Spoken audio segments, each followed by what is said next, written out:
Hello, my name is Ginger and I'm an artist living in the Highlands of Scotland, and this is the start of my daily vlog documenting my issues and struggles with my health and the kind of conditions that I've got. Now, we're just going to touch on the conditions we think I've got first and then move on to the symptoms.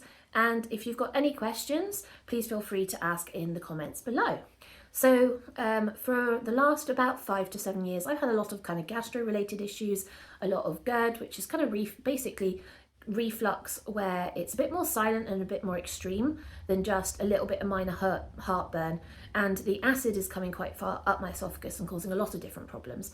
And it's doing it and mine is more silent, so I don't feel it. I only feel it after, which means I'm feeling what it causes rather than actually the process of it coming up. And I get like this, so I get very croaky, I get very hoarse, and I feel very bloated a lot of the time. And all this started about 7 years ago, and it took until about 2 years ago where we realised that a lot of this was happening prior and over my periods, which, okay, you can get gastro issues with periods, not a problem.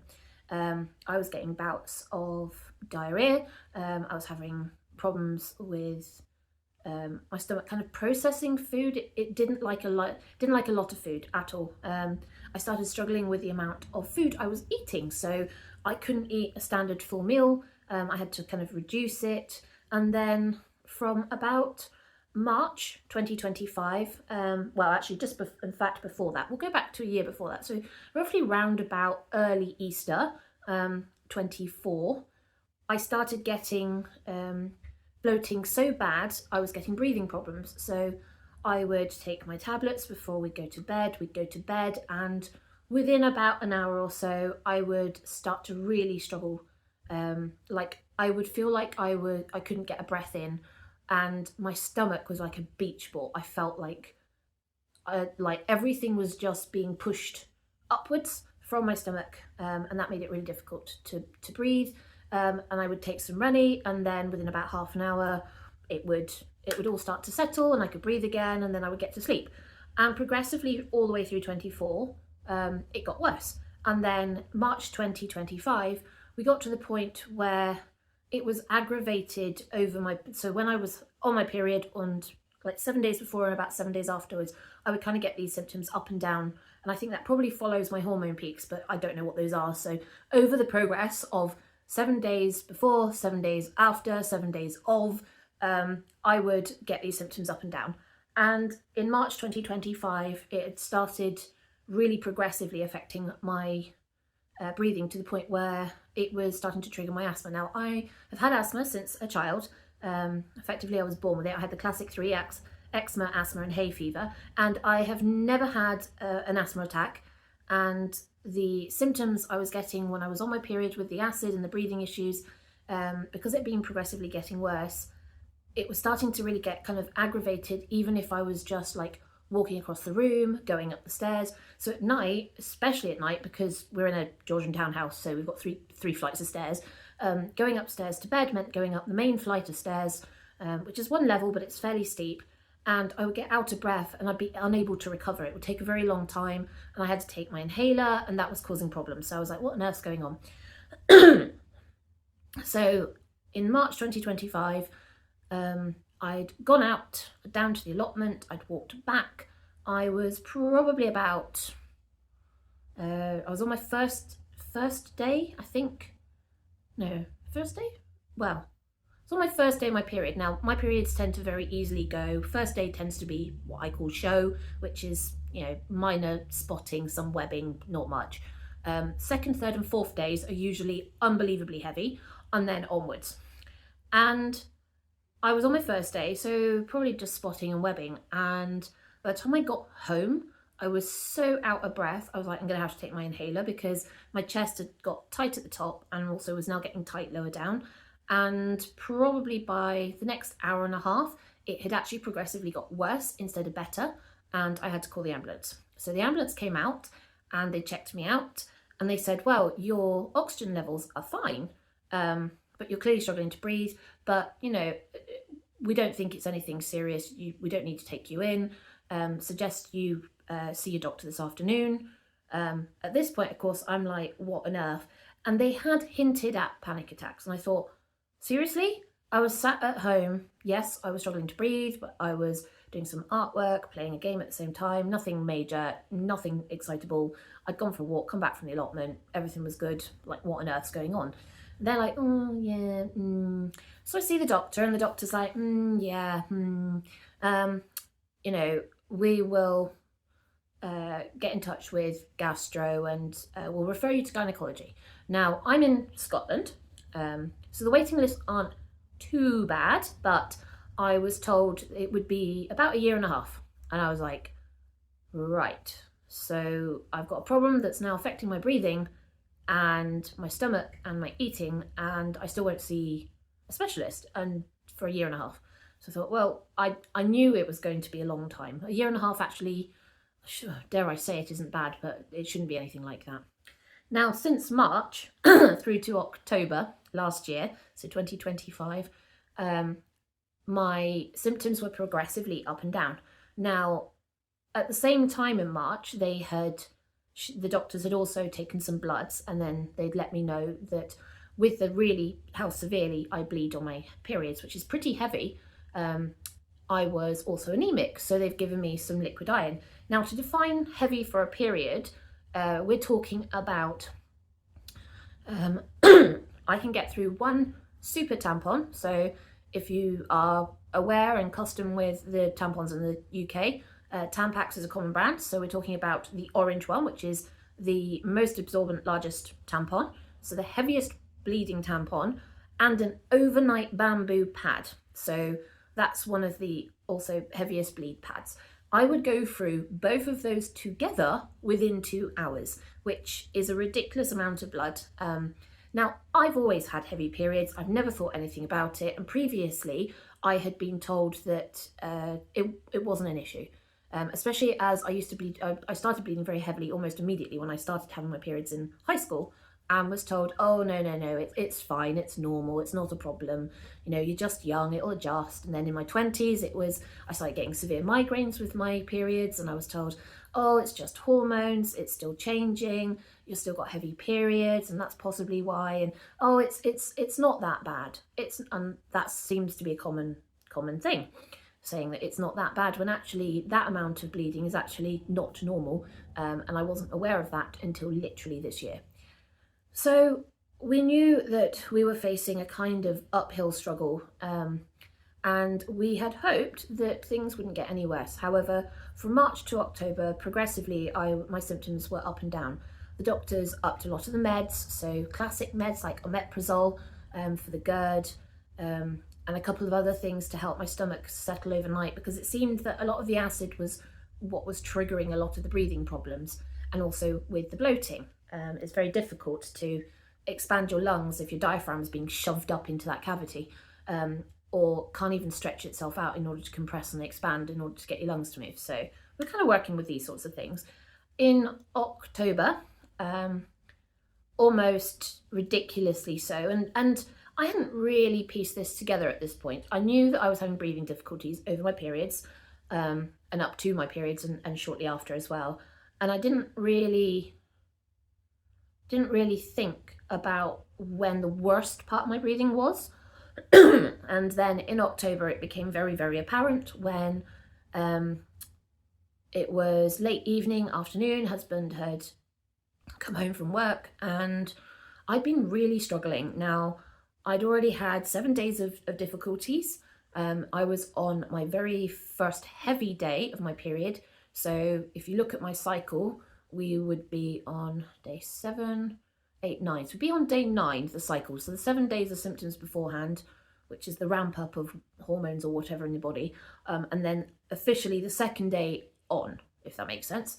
And I hadn't really twigged, wasn't really thinking about it. I'd been struggling for 4 days beforehand. My oxygen levels were yo-yoing all over the place. I have 2 oximeters. And also I upgraded my watch so that it could also do regular oxygen readings without me having to think about it. Now, yeah, there is some inaccuracy issues with that, but if you know what those are, then you can generally gauge where you are, especially in line with the finger meters, because they work really well. And for those that want to know, this is an oxy finger meter. I've just taken it off. It's going to get very upset now at me, because accordingly I've just died. There we go. So that's what it's reading at the moment. So the top figure is my oxygen and the bottom is my pulse rate.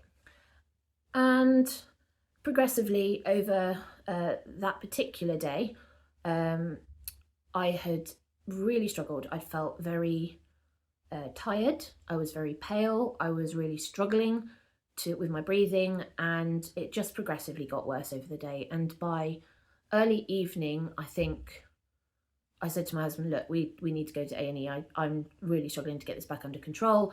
The blue inhaler's not working. The other inhaler's not working. We need to do something about this. So we drove to A&E, which sounds stupid, but in the UK at the moment, especially as I live in rural Perthshire in the Highlands, it can be anywhere from 20 minutes upwards for the ambulance to get to you, because there's not really any based here. But the drive to Perth is 20 minutes without hurrying. So we were like, look, we could phone an ambulance. We didn't phone an ambulance. We phoned NHS 111, which is kind of like the middle bit. It's where you can talk to them about your symptoms and they can decide whether or not they need to get an ambulance to you, or whether or not you can see an on-site doctor instead, an overnight doctor instead of an ambulance team. But we spoke to them. They were like, I was like, look, I'm over the maximum number of puffs on the blue inhaler, which usually means I have to come in. So we need to go in. So we were like, stuff it, we'll drive. So we went to the local hospital's A&E, and I was treated overnight with nebulizing, which is basically being able to breathe in the same stuff that's in the blue inhaler, but it's mixed with some sort of fluid and other bits and pieces, and it's breathed in on a longer period continuously, and that just helps relax the airways and gets you breathing again. Now, it took, where were we? So we did 4 nebulizing sessions overnight. So I was in A&E from 6 o'clock in the evening, and then at about 1 o'clock in the morning, they decided that the nebulizing still wasn't fully working, and I would need more, but I'd also need continued observations. So they then transferred me to the next biggest hospital up, where they've got proper facilities for that. So I then went up to the next hospital at 3 o'clock in the morning, and they eventually managed to get everything back under control so that they could discharge me. At this point, I have now been at that point while I was in the bigger hospital, they issued me a respiratory consultant. So previously we hadn't really done anything about the respiratory side of what had been going on, because we'd been treating sympathetically all of the gastro issues and the period issues. So now we were having to deal with the respiratory issues. So they decided that because of the asthma attack, I needed a respiratory consultant on site as well. So we were introduced to the respiratory consultant while I was in the bigger hospital. And I was probably in for another 12, 14 hours there, and was able to go home that evening. So this was the following day from admittance. Since then, I have seen the respiratory consultant a couple of times, and we've talked through a couple of different options. Now that was October. In November, as we hit my next period and the next pinnacle of that period, that's what I'm going to call it. Any of you Bridgerton fans out there, wrong association. Don't associate those two together, please. We had another episode. I had another asthma attack, and we treated it as per the instructions we'd been given from the respiratory team at the bigger hospital, and we managed to just about get it under control. But it did take all day and all night to get it back under control, but we didn't get to the level where my oxygen levels dropped low enough that I needed to go into hospital. So we were able to get it under control, but it was another difficult month. Then in December, as my next one came round, I had gone for a short walk to a meeting. I then left that meeting, walked back. The air was colder. I'm not really sure if that really affects it as much as the respiratory consultant says, but the cooler air can also aggravate. I was on my second day of the period at this point, and I thought I'd been getting away with it, but no. Over the course of lunchtime, it very rapidly progressed, a lot faster than the previous 2 times. and we knew fairly quickly that this was going to be, we're going to have to go back to the hospital because the blue inhalers were not doing the job, which meant I needed a longer, stronger dose of what was in the blue inhalers, and the only way to do that was nebulizing at hospital. So off we drove to the hospital, and I was in there for almost 3 weeks while they got it under control. Now, I did see the respiratory consultant very briefly, and quite a few members of his team and the asthma, the acute asthma team as well. And they've all been really, really good, really understanding, and especially the respiratory consultant, who has kind of agreed that there does seem to be a correlation between when my breathing's at its worst and the periods. So it kind of makes sense. I kind of hoped it wasn't, because actually just having acute asthma on its own, whilst difficult, would be easier to manage. But to have it in conjunction with periods where I'm having bouts of being anemic, which puts a lot of strain on your lungs and your oxygen levels anyway, and your heart, and then having the acute asthma attacks on top, it does make it really difficult to kind of manage together and kind of separate them all out from what is actually going on. But the respiratory specialist believes that this is where we're going, and this is what's happening, and actually the likelihood is that they are combined, and this is what's triggering it. So when I did get out of hospital, he set up some pulmonary tests thing, and then to see him for a consultation. And we did some spirography, which is where they test the capacity in your lungs, and he did confirm that my capacity from the previous one I'd done, which was about 2 years ago, when I first started having the breathing issues, weirdly enough, and I did see a respiratory specialist, and he just told me I was fat, which isn't particularly helpful, and he didn't really take it any further, nor did he listen about the gastro and period issues. And had they probably listened to me back then, we might not have ended up where we are now, but they did do spirography at that point. So it meant we had a chart we could actually refer to, and I have lost some lung capacity from then to where we are now. Now, lung capacity, there's a lot of things that can affect it. Inflammation is the easiest and most obvious one, and that's often the case with aggravated asthma. Obviously, then there's things like internal cavity obstructions, things like tumours, fluid filling the area around the lungs, and that's why you can't get your lungs to expand. Then there's things like endometriosis, which is where patches of endometriosis grows on areas like your diaphragm, or outside the lung, within the lung cavity, but outside the lungs. And that can cause a lot of issues. Now, we aren't ruling that out, but we aren't considering it as a problem, only on the grounds that with endometriosis, because these patches of cells aggravate the areas where they grow, and also they can cause sticky patches and stick organs together and things like that, I'm not getting any pain like that.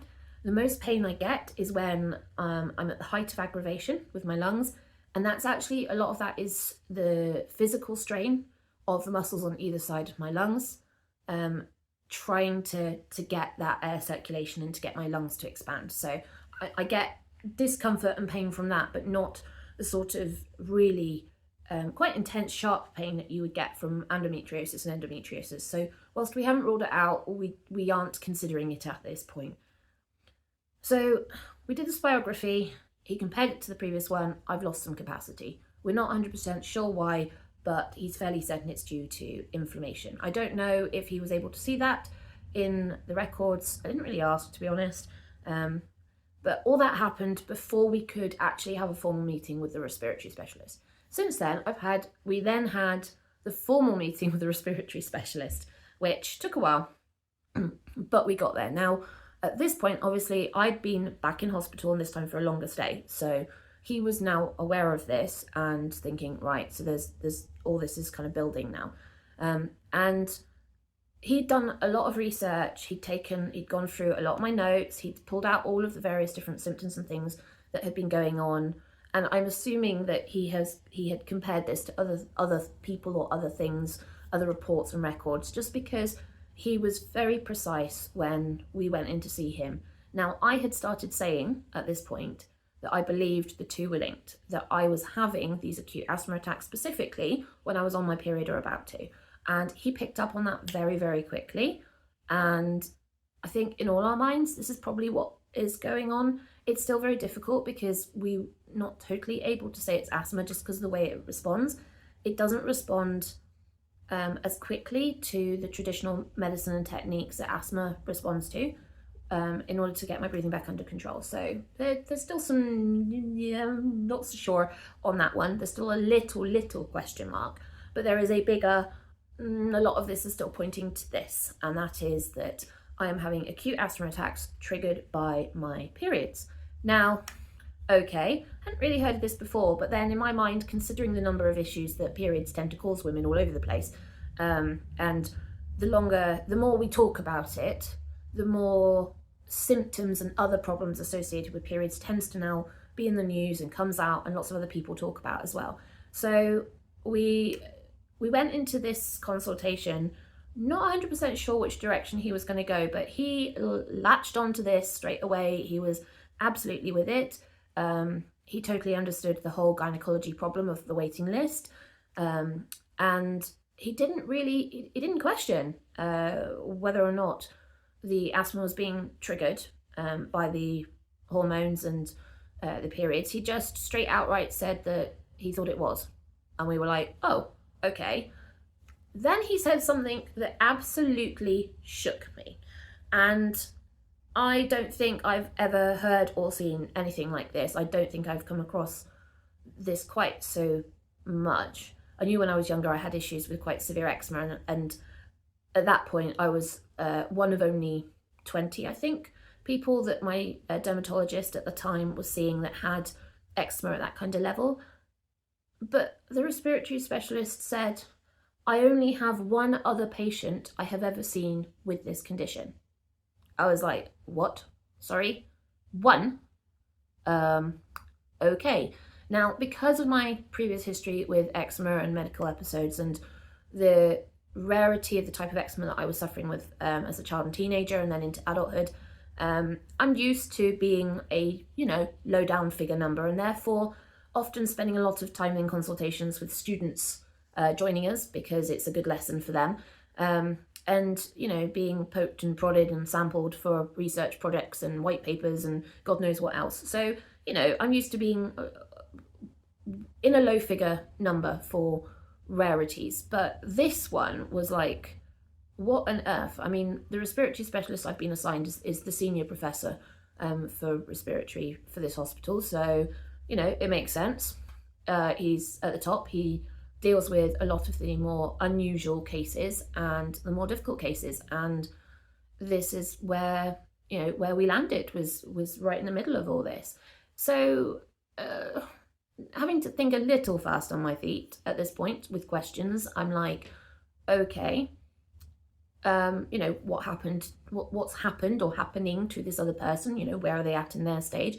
And he said that she had to have a full hysterectomy, and that did solve the problem.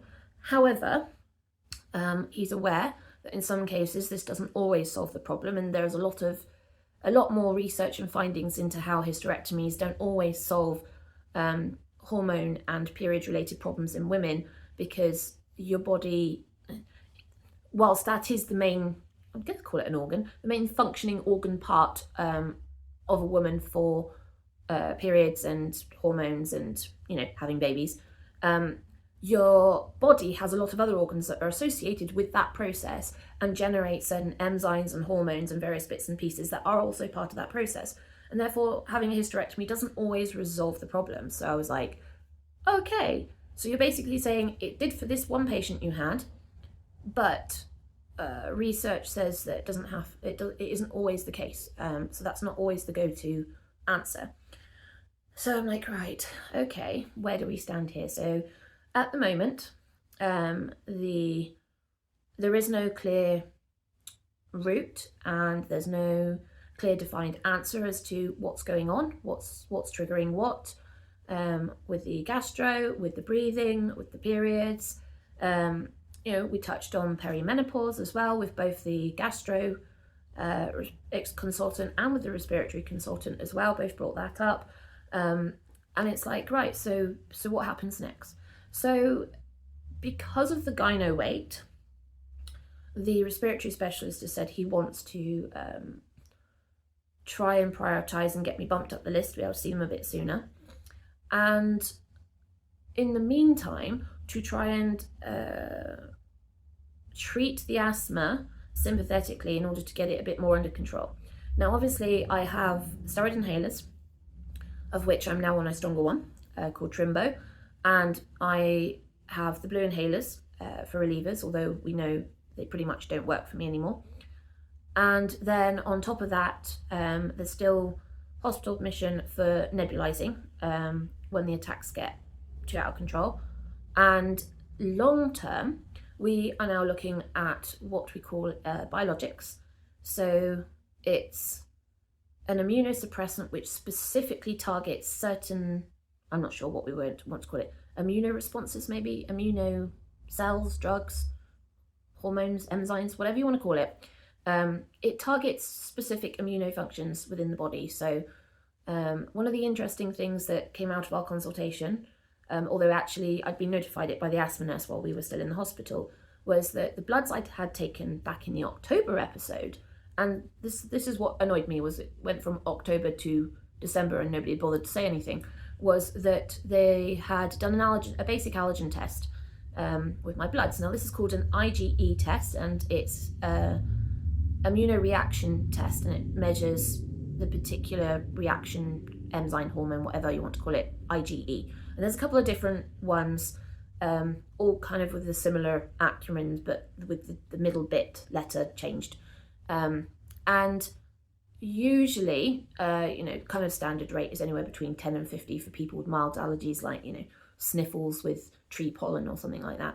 With those with kind of mild, moderate asthma, 100 to 1,000, 2,000, up roughly round about that range.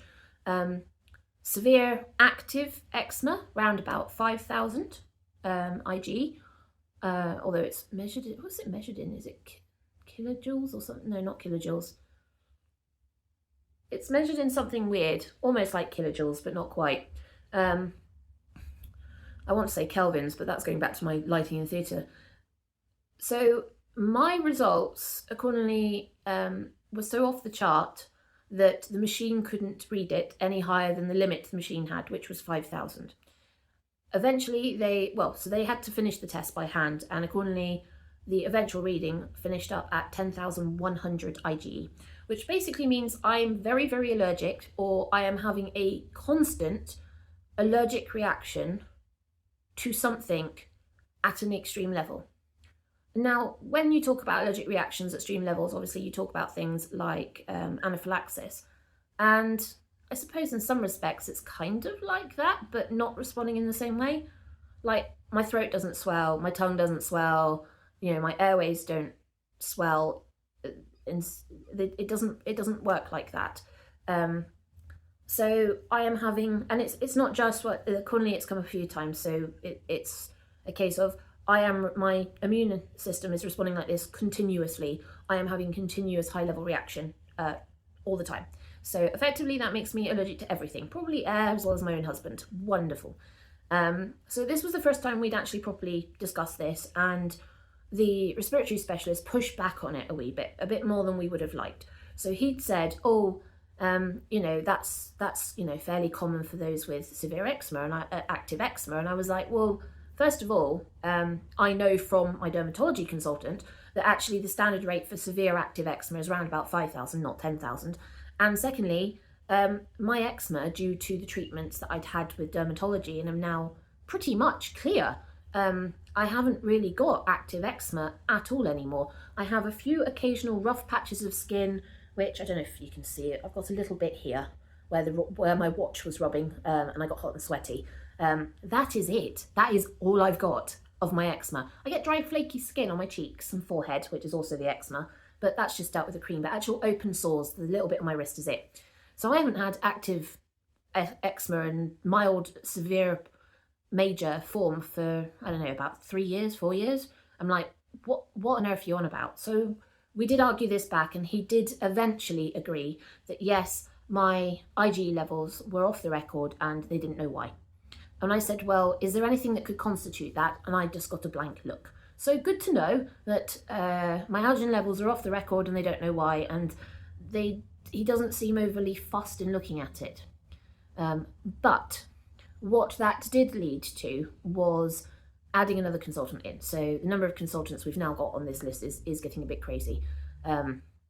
So because of the strain on my heart, because of the breathing, I'm having a heart echo at some point. It's just standard practice, so it's nothing really I'm concerned about, but it's just to keep an eye on it and make sure that the strain from the breathing is not causing any complications there. So we've got cardio, so there's cardio, respiratory, dermatology, ophthalmology for my eyes, because that is such a wonderful word, ophthalmology. So that's my eyes. We've got gynecology. What else have we got? We've now also got, thanks to this consultation and the discussion around the IgE results, endocrine, I think he called it. He says that's something to do with hormones and stuff like that. So that's also been added in to the list. We've also got gastro as well, not to forget them. Can't forget them, they're important as well. So we've got quite a significant team now working around me. So on Monday, which would have been the 2nd of February, the multidisciplinary team met. Bear in mind, I only came out of hospital mid-January, so it's only been 2 weeks from there to there, plus less than a week since I'd seen the respiratory specialist. That the multidisciplinary team for respiratory, pulling other people in, had discussed the pulmonary tests and from the stuff from the consultation and everything. So they all decided, I'm going on the biologicals, and they phoned me this week to tell me which one I'm going on.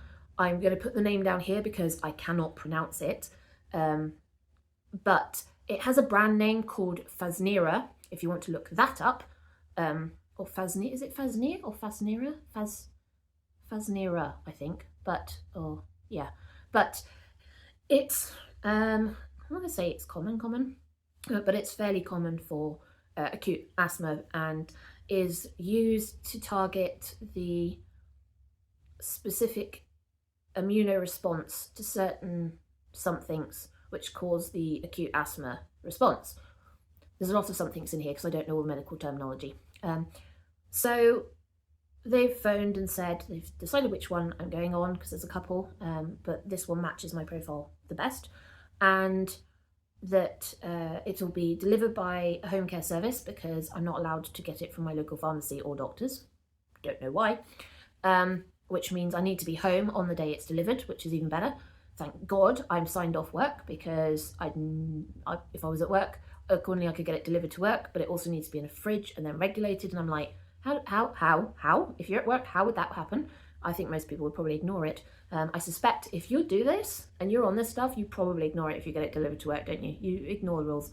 So when it does come home, it's got to be in the fridge, and it is an ejectable. So it's another auto-injector. Now I'm used to auto-injectors because I had them when I was on methotrexate, which is low-dose chemo to suppress the immune system for my eczema. And so I'm used to that. That one didn't have to go in the fridge. This one will have to go in the fridge. So slightly different. But I've got to go for when they switch you onto these types of drugs, even though you've had auto-injectors before and it's been a different drug, they still insist on issuing the very first one to have you self-injected in their presence. And in this case, it means going back to the local hospital to do it rather than doing it at the doctor's surgery here or at home. Now, I live in rural Perthshire. That's a good 20 miles away. And being sight impaired with a cane, I can't drive, so I have to take the bus or expect the husband to take a day off to take me. So they've told me this should be within about 3 weeks' time, and that sometime this coming week, so from Monday, which is tomorrow onwards, I should get an appointment letter for when I need to go to the hospital to get that, and then they will give me a couple of months supply, which I'll take home, and we'll see how that progresses. So yeah, feeling unbelievably shitty at the moment, but as I said, I'm heading into my next round, so kind of knew that would be the case, and it's just keeping on top of things at the moment until we see what happens next. If you have similar symptoms or different symptoms, or you've been through this journey yourself, please let me know in the comments below. I'd love to hear what your experiences are, how your doctors have dealt with it. Is it more common or more widely known where you guys are that periods can trigger these acute asthma attacks? I've no idea, I'd never heard of it before. So we're just going to see how this rolls out, but ta-ta for now, and I will see you all soon. Bye.